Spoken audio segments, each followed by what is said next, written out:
Армысыздар, бүгінгі айтатынымыз қант мәңгілікке бас тартатын өнімдердің бірі.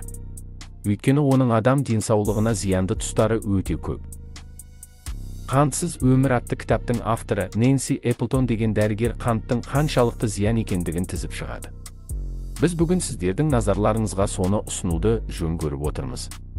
Қанттың адамға қажеті кәдімгі тағам ретінде пайдаланылатын, қант адам организмінің қалыпты тіршілік етуіне бірден бір қажетті химиялық заттар, қанттар мен көмірсулар тобына жататын қоспалар. Қант күрделі және қарапайым болып екі топқа бөлінеді. Күрделісі крахмал, лактоза, сахароза, қарапайымы глюкоза, фрукоза. Күрделі қант, крахмал нанның, картоптың, жарманың құрамында, қарапайым қант, глюкозаның көп мөлшері жүзім шырынында, фруктоза, жеміс-жидектер мен балда. Қарапайым қант организмге жеңіл сіңеді, және бәрінен де көп мөлшерде күш-қуат береді. Қантты мөлшерден тыс пайдалану ағзадағы инсулин деңгейін көтереді. Бұл тәбеттің жақсы болуына әкеледі. Осының салдарынан қантты одан да көп мөлшерде пайдаланады. Бұл артық салмақты тез алу мен ағзаның жалпы қартаюына әкеп соқтырады. Сол себептен құрамында қант мөлшері көп азық-түлікке құмарлануды қойған жөн. Қант сіздің иммунитетіңізді әлсіретеді. Бактериялық жұқпаларға қарсы күресуді төмендетеді. Бүйрек ауруларына шалдықтырады. Ағзаңызға хром микроэлементі жетіспейтін болады. Сүт безі, қуқалды безі қатерлі ісігіне әкеліп соқтырады. Глюкоза мен инсулин мөлшерін көбейтеді. Кальций мен магнийді бойыңызға сіңіруді бұзады. Көзіңіздің көруін төмендетеді. Қан құрамындағы гемоглобиніңізді көбейтеді. Ойық жаралы колит ауруын шақырады. Адам ағзасында тазартылған қантты меңгеруіне кальцийдің көп мөлшері шығындайды. Бұл сүйек ұлпасынан минералды жуып тастауына қауіп-қатер көрсетеді.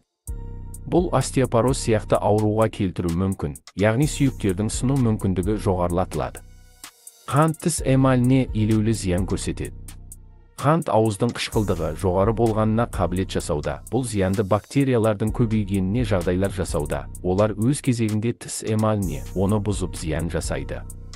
Қанттың көп мөлшерінде пайдалану семіздікке әкеледі. Қант бауырда гликоген түрінде сақталады. Егер бауырда гликоген қорлары жоғарыласа, желінген қант май қорлары болып сақталады. Қант иммундық жүйесінің күшін төмендетеді. Біздің қанымызда қант көп болған сайын, иммунитетіміз содан кері әлсірейді. Қант біздің денеміздегі барлық жасушаларды нәрлендіреді, соның ішінде обыр жасушаларын. Қантты көп тұтыну обырдың белгіленген бір түрлерін шақыруға мүмкін. Шамадан тыс қантты пайдалану соңғы нәтижеде қант диабетіне келтіру мүмкін. Тәтті тағаммен тұрақты теріс пайдалану инсулин резистенттікке келтіреді. Бұл кезде қандағы қант деңгейі үнемі жоғары болуда.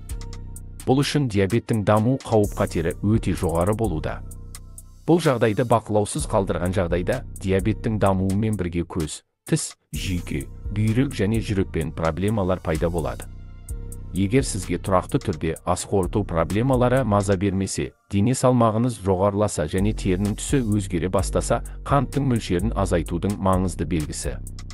Егер осы видеомыз ұнаса, арнаға жазылып, пікір қалдырыңыз. Сіздермен әлем арнасы.